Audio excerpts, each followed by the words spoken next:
అందరూ లక్ష్మీ కటాక్షం కోసం ప్రాకులాడుతుంటారు. కానీ ఆ తల్లి ఇచ్చే ఐశ్వర్యం వెనుక ఉన్న అసలు రహస్యం మీకు తెలుసా? విష్ణుమూర్తి ఆ తల్లికి ఇచ్చిన వరంలో ఒక అద్భుతమైన మెలిక ఉంది.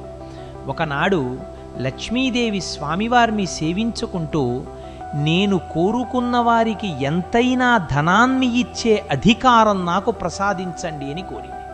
స్వామివారు సంతోషించి తథాస్తు అన్నారు. కానీ అక్కడ ఒక చిన్న నియమం పెట్టారు. లక్ష్మీదేవి ఎంత ఐశ్వర్యాన్ని ఇచ్చినా విష్ణుమూర్తి తలచుకుంటే దాన్ని మరుక్షణం వెనక్కి తీసుకోగలడు. ఇది గమనించిన సరస్వతీదేవి తమకు లక్ష్మి కంటే గొప్ప వరం కావాలని కోరింది.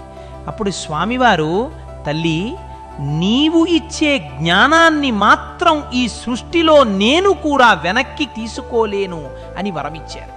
అందుకే లోకంలో ధనం వస్తుంది, పోతుంది, కానీ జ్ఞానం ఒక్కటే జీవుడితో శాశ్వతంగా ఉండిపోతుంది.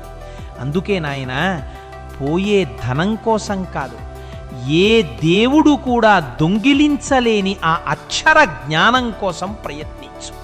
ఎందుకంటే